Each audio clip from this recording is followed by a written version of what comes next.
우리 옛말에 보시면은 그 억지가 반절충이다라고 하는 말이 있습니다. 억지로 하더라도 이미 반은 꺾어진 것이다라고 하는 뜻입니다. 실패나 손실에 굴하지 아니하고 초지일관으로 일을 잘 진행해 나가라라고 하는 뜻으로서 이런 말을 하고 있습니다. 또 우리가 잘 아는 말 가운데 억지가 사천보다 낫다라고 하는 말도 있습니다. 남에게 의지하는 것보다는 내가 억지로라도 내가 하는 것이 낫다라고 하는 뜻입니다. 사촌에게 의지하지 말고 좀 힘겹지만은 스스로 억지로 해보아라라고 하는 뜻을 가지고 있습니다. 실제로 우리가 세상 살아가면서 억지로라도 내가 하는 것이 많은 도움이 되고 또 내 스스로가 많은 유익을 가져온다는 것을 너무나 잘 알고 있습니다. 이 성경 말씀 마태복음 21장에 보시면은 예수님의 아주 독특한 하나의 비유가 있습니다. 어떤 그 포도원 주인에게 두 아들이 있습니다. 큰아들에게 말합니다. 오늘 포도밭에 나가서 일을 좀 하라 하니까 아들이 말하기를 예 가겠소이다 라고 말했지만은 가지 않았습니다. 둘째 아들에게 부탁합니다. 포도밭에 나가서 일하라 하니까 둘째 아들이 하는 말이 가지 않겠습니다 라고 했지만은 뉘우치고 갔다 라고 말하고 있습니다. 31절 말씀에 이렇게 말하고 있습니다. 그 둘 중에 누가 아버지의 뜻대로 하였느냐 이르되 둘째 아들이니다 라고 말하고 있습니다. 첫째 아들은 말은 번듯이 했지만은 아버지 말에 순종하지 않았고 둘째 아들은 가지 않겠습니다 라고 말했지만은 뉘우치고 갔다라고 하는 것입니다. 사실 뉘우치고 갔다라고 하는 것은 내가 갈 뜻은 없지만은 아버지를 생각해서 갔습니다 라고 하는 뜻입니다. 내가 갈 뜻은 없지만은 내가 억지로라도 내 마음을 돌이켰습니다 라고 하는 뜻을 가지고 있습니다. 우린 때때로 보면 억지로 하는 일도 선행이 될 때가 참 많이 있습니다. 억지 선행도 유효하다는 사실을 얘기해 주고 있는 것입니다. 우리말에 보면 또 억지 춘향이라고 하는 말도 있습니다. 사리에 맞지 되지 않은 일을 억지로 하는 것을 일컬을 때 억지 춘향이라고 합니다만은 원래 말은 억지 춘향이 아니고 억지 춘양이랍니다. 경상도에 가면은 춘향이라고 하는 지방이 있고 또 안동 영주 지방에 가면은 춘향목이라고 하는 아주 소나무가 잘 자라는 소나무를 많이 볼 수가 있습니다. 그래서 춘향목도 아니면서 춘향목이라고 억지를 부린다는 뜻으로서 억지 춘향이라 그런다 그렇게 말하더라고요. 여러분 세상 보십시오. 세상에서는 억지 부린 일들이 얼마나 많습니까? 억지로 하지만은 사실은 억지 그 자체가 상당한 의미를 많이 가지고 있다라고 하는 것을 얘기해 주고 있습니다. 성경 말씀이 가르치는 귀한 말씀들이 있습니다. 빌레몬서 14절 말씀 말합니다. 너의 선한 일이 억지같이 되지 아니하고 자유로 되게 하려 함이라 라고 말하고 있습니다. 성경 말씀이 가르치는 것은 억지로 하는 것도 하는 것이지만은 가급적이면은 정말 마음에 내켜서 기쁜 마음을 가지고 자유로 하라라고 그렇게 말하고 있습니다. 선행을 베풀 때 자유로 하라 그렇게 말하고 있어요. 특별히 또한 고린도후서 9장 7절 말씀 보시면은 우리가 하나님 앞에 연보할 때 봉헌할 때에 인색함으로나 억지로 하지 말지니라고 말하고 있습니다. 억지로 연보하지 말라는 얘기입니다. 또한 베드로전서 5장 2절 말씀에는 장로들에게 말합니다. 양무리를 치되 억지로 하지 말고라고 말하고 있습니다. 기쁜 마음을 가지고 양을 치라 그렇게 말을 하고 있어요. 물론 성경 말씀이 가르치는 것은 우리가 자유를 가지고 기쁜 마음을 가지고 정말 기꺼이 하는 것이 얼마나 좋겠습니까? 그럼에도 불구하고 성경 말씀 곳곳에 보면은 우리가 억지로라도 해야 될 것들이 너무나 많이 있습니다. 내 마음에 내키지 않는다고 하더라도 억지로라도 내가 함으로 말미암아 은혜가 되고 또 내게 복이 되는 것들이 너무나 많이 있다고 하는 것을 알 수가 있습니다.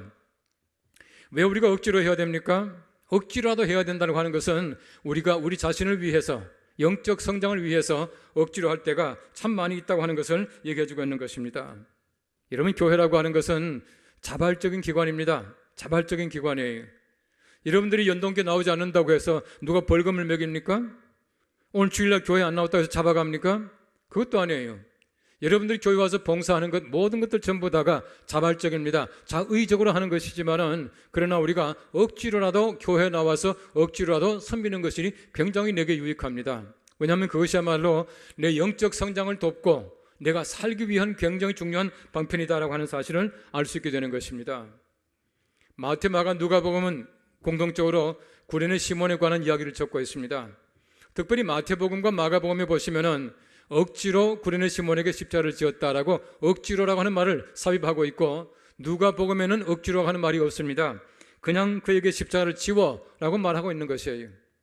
무엇 때문에 마태와 마가가 글을 쓰면서 억지로 하는 말을 섞였는가라고 하는 것입니다. 정말 구레네 시몬이라고 하는 사람은 자기 마음으로 자기 자의로 십자가를 질 뜻이 없었습니다.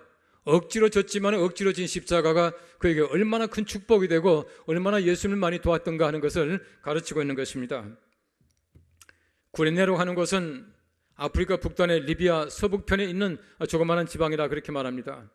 다시 말하면 그 먼 곳에서부터 예루살렘까지 와서 예루살렘에서 유월절을 지키다가 예수님이 십자가 못 박히는 그 광경을 보고 구경하러 갔다가 십자가를 대신 졌다라고 하는 것입니다. 참 그날은 바로 이 구레네 시몬에게 있어서 특별한 날이라 말할 수가 있는 것입니다. 예루살렘에 가시면은 예수님께서 십자가를 지시고 올라가신 고난의 길이 있습니다. 그 비아 돌로로사라 그럽니다만은 그 길에 쭉 가다 보면은 여러 가지 많은 그 기념하는 기도처 또 예배당이 이렇게 써 있는 것을 볼 수가 있습니다. 14곳이 예수님께서 십자가를 지시고 올라가신 기록들 14곳이 다 기념으로 되어 있는 것을 볼 수가 있어요. 제1처, 제일 첫 번째는 빌라도의 법정입니다. 두 번째는 예수님께서 십자가를 지신 곳이고, 세 번째는 예수님이 처음으로 쓰러지신 곳이고, 네 번째는 예수님께서 어머니 마리아를 만나신 곳이고, 다섯 번째가 구레네 시몬을 만나서 구레네 시몬이 예수님의 십자가를 대신 지신 곳이다. 그렇게 기록이 되어 있습니다.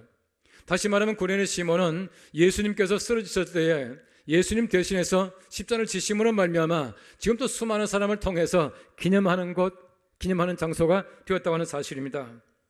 아무런 자기 마음대로 느끼는 마음은 없었지만은 예수 그리스도를 대신해서 십자가를 짐으로 말미암아 지금도 수많은 사람들이 기념교회를 세워놓고 기념하고 있다는 사실이에요.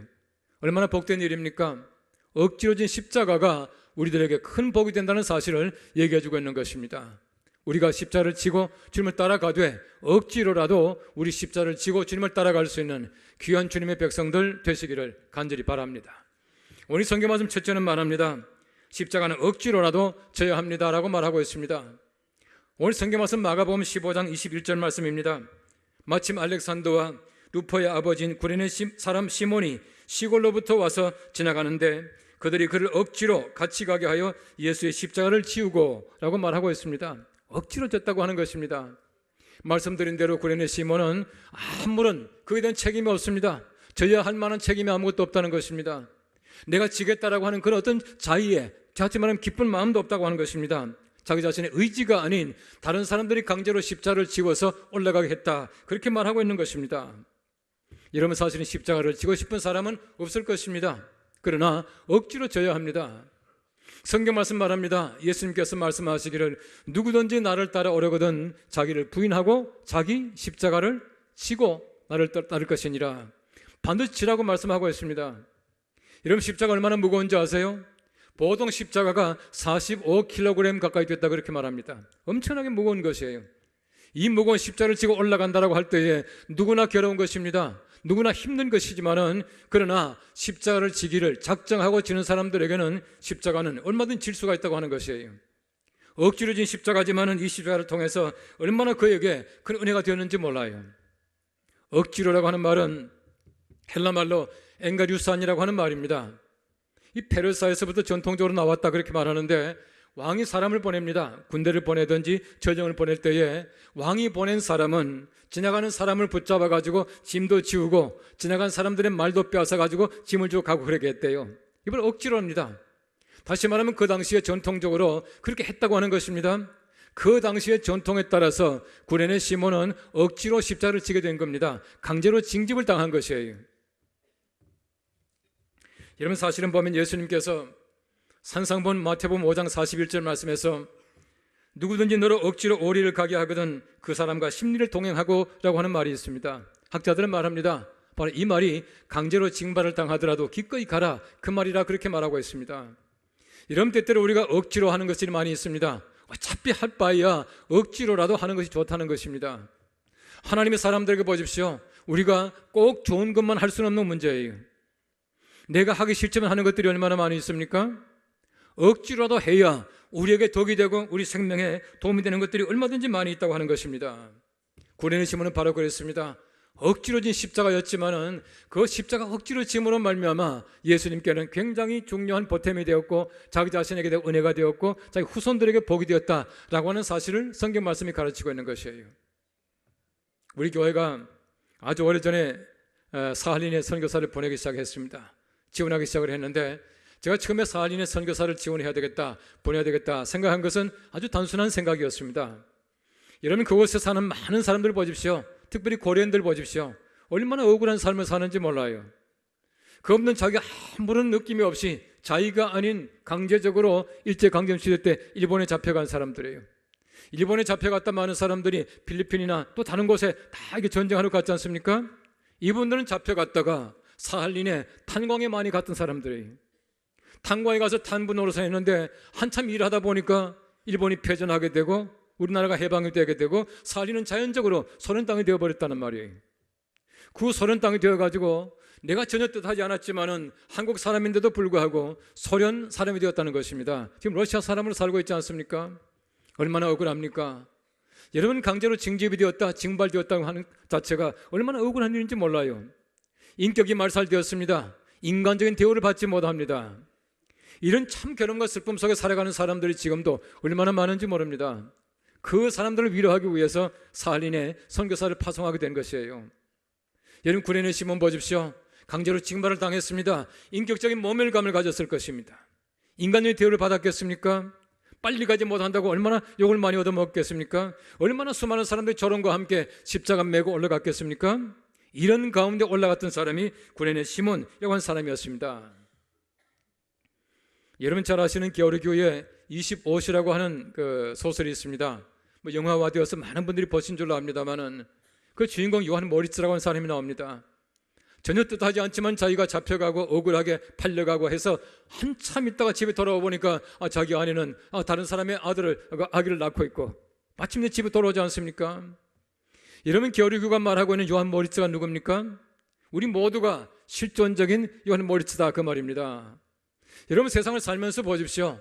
내가 내 뜻대로 되는 것보다는 내 뜻대로 아닌, 다시 말하면 내가 억지로 하는 것들이 얼마나 많은지 몰라요.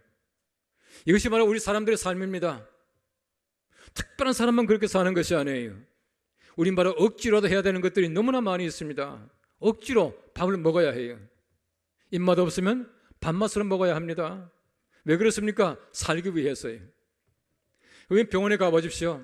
얼마나 많은 환자들이 있는지 모릅니다. 이 산소, 이게 마스크를 끼고 있는 사람들이 얼마나 많습니까? 강제로라도 호흡을 시킵니다. 왜 그렇습니까? 살기 위해서요.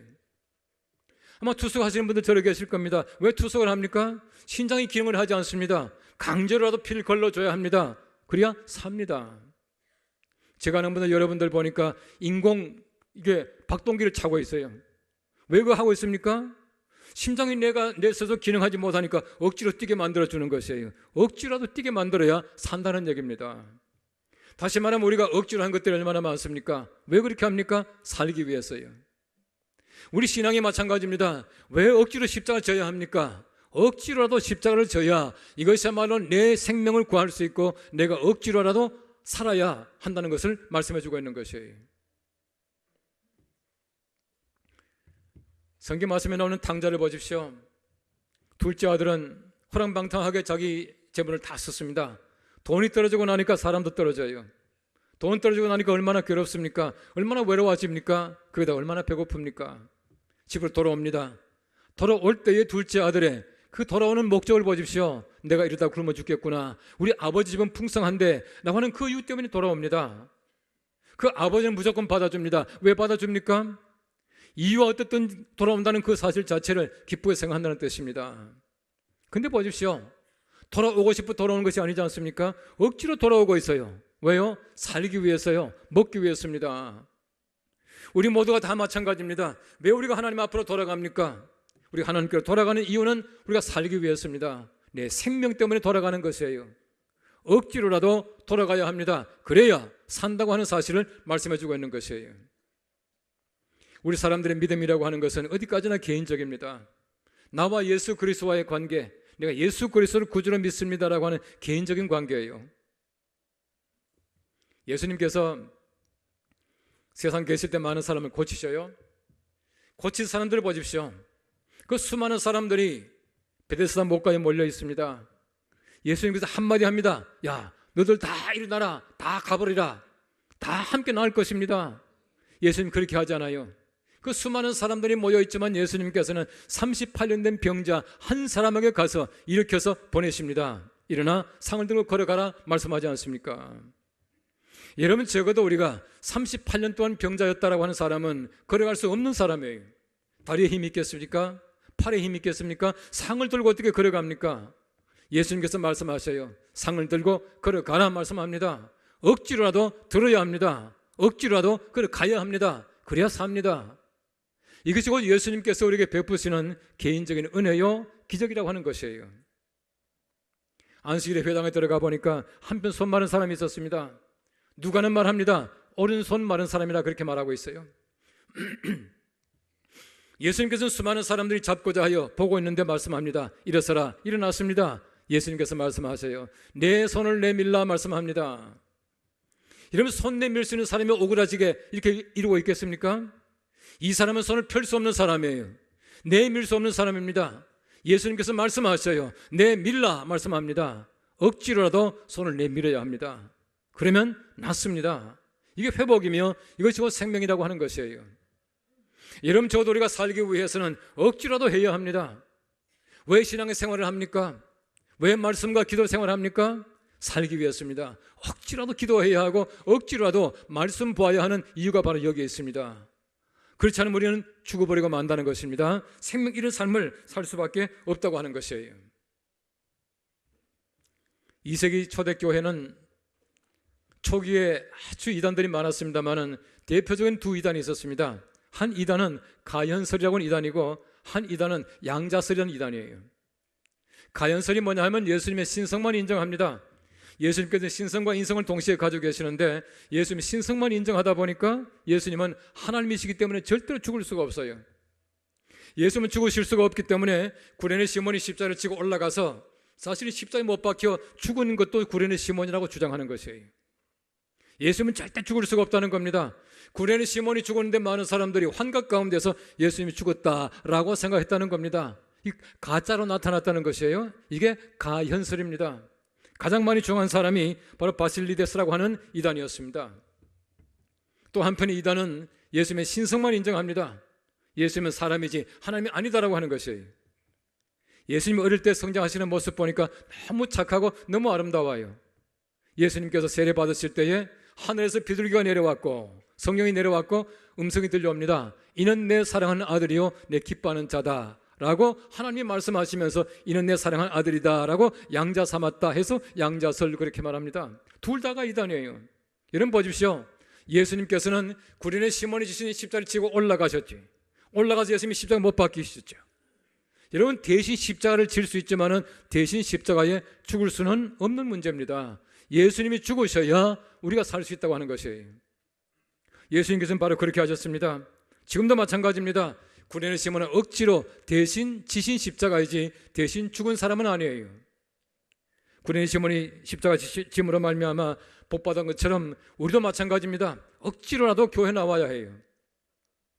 좀 시간 지난 얘기입니다만은 어떤 어머니가 아들을 주일날 깨웠습니다. 얘 일어나 교회 가야지 하니까 아들이 말합니다. 엄마 나 교회 안 갈래. 교회 가기 싫어. 그렇게 말했대요. 아니야 너 교회 가야 돼. 내가 왜 교회 가야 돼요? 하니까 야 너 목사잖아. 그렇게 말했대요.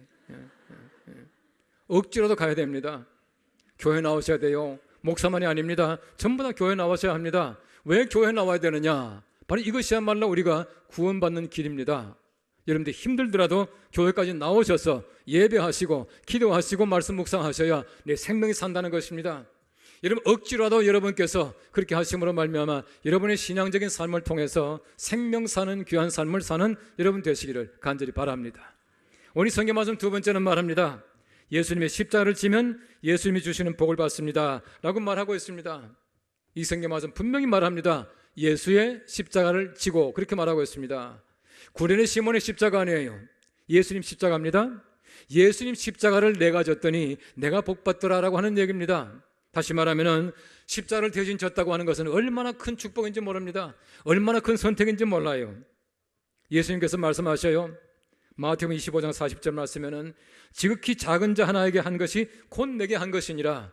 지극히 작은 자 하나에게도 한 것이 예수님께 한 것인데 예수님 십자가를 대신 졌으니까 얼마나 위대한 일입니까? 얼마나 복된 일입니까?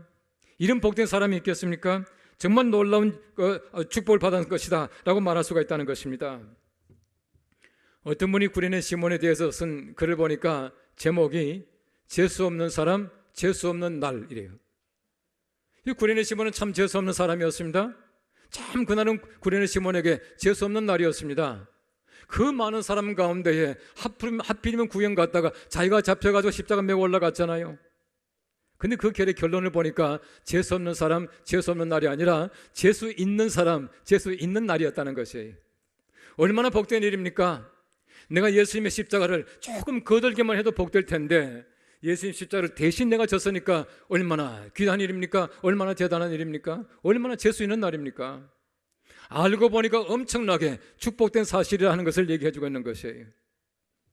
우리 옛날에 웬말에 보시면은 궁인지사 번역 파비 그러잖아요. 안 되는 사람은 뒤로 넘어져도 코가 깨지잖아요. 반대말이 있습니다. 잘 되는 분은 넘어져도 산산뿌리 앞에 넘어진다. 이게 얼마나 대단한 일입니까? 넘어지는 그 자체가 좋은 것은 아니에요. 넘어지고 나서 보니까 산삼이 보이더라는 거예요. 십자가 지는 그 자체는 고통입니다. 지고 나서 보니까 복이더라는 얘기입니다. 다시 말하면 예수님의 십자가를 지는 사람들은 누구에게나 이만한 복은 있다는 사실을 얘기해주고 있는 것이에요. 구레네가 아프리카 저 북단에 그랬지 않습니까? 여러분 그 당시에 거기에서부터 예루살렘까지가 얼마나 먼 길이에요. 얼마나 고생 많이 했겠습니까? 여러분 적어도 그 정도 먼 길을 왔다 간다고 하는 것은 엄청난 희생입니다. 돈도 많이 들었을 것이에요. 유월절을 지키러 왔다가 이 복을 받았다는 얘기입니다. 여러분 적어도 먼 길을 멀다 하지 않고 오신 분들에게는 복이 된다는 것이에요. 우리 교회는 보십시오. 거의 다 모든 분들이 멀리 계셔요. 여러분 가운데서 걸어서 그냥 잠깐 나오신 분 계셔요? 몇 분 안 계세요? 제가 빤히 압니다. 여러분 대부분이 다가 뭐 지하철을 타고 또 뭐 버스를 타고 아니면 뭐 운전하고 이러고 오셨지 않습니까? 얼마나 많은 희생입니까? 바로 이 희생을 통해서 하나님께서는 여러분들에게 축복하실 줄로 믿습니다. 구레네 시몬 보십시오. 이 일 때문에 엄청난 복을 받습니다. 오늘 성경 말씀 분명히 말합니다. 알렉산더와 루포의 아버지 구레네 사람 시몬 이렇게 말하고 있지 않습니까? 다시 말하면 성경을 왜 그렇게 적고 있겠습니까? 이 성경 말씀이 기록될 때에 알렉산더와 루포라고 하는 사람이 구레네 시몬의 아들들이 이미 교회에 유력한 사람들이 되었다는 얘기입니다. 교회에 잘 알려진 사람들이에요. 모르는 사람 이름 왜 적어놓겠습니까? 잘 아는 사람이 되었다는 얘기입니다. 얼마나 귀한 일입니까? 그 아버지의 고생과 희생과 십자가를 짐으로 말미암아 그 아들들이 교회에 유력한 사람들이 되었다는 것입니다. 복받은 사람, 믿음 있는 사람들이 되었다. 그렇게 말하고 있는 것이에요. 구레네 시몬이 십자가 짐으로 말미암아 가문의 복이 되었습니다. 가문의 영광이 되었다는 사실이에요. 로마서 16장 말씀해 보시면은 바울이 마지막에 문안 드리는 장면이 나옵니다. 16장 13절 말씀 말합니다. 주 안에서 택하심을 입은 루포와 그의 어머니에게 문안하라. 그의 어머니는 곧 내 어머니니라 라고 말하고 있어요. 말씀드린 대로 구레네 바로 거기에서 아마 이 루파라고 하는 사람이 살았던 것 같아요. 어릴 때. 지금 로마에 가 있습니다. 여러분 예루살렘에서 로마에 지금 편지를 보내고 있습니다. 편지에 보내면서 로마인은 루포와 그의 어머니에게 문안하라. 그 어머니가 내 어머니다 라고 바울이 말하고 있네요. 얼마나 참 대단한 축복입니까? 다시 말하면 로마의 편지를 보내면서 바울이 예루살렘에서부터 문안을 드리고 있어요. 여러분 그 당시에 예루살렘에서 로마가 얼마나 먼 거리입니까? 그런데 그게 있는 사람에게 문안 드린다고 하는 것은 엄청난 관심이고 축복이에요. 하나님께서 바로 이렇습니다. 억지로 진 십자가를 통해서 하나님께서는 많은 은혜를 베풀어 주신다는 사실을 얘기해 주고 있는 것이에요. 아버지가 진 십자가 때문에 그 아들들이 엄청난 복을 받습니다.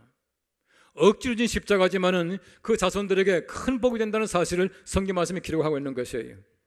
우리가 마찬가지입니다. 우리 작은 희생과 내가 대신 십자가를 짐으로 말미암아 우리 자손들이 우리 후손들이 주님 안에서 잘 될 줄로 믿습니다. 이 귀한 축복이 우리 모두에게 함께 하시기를 간절히 바랍니다.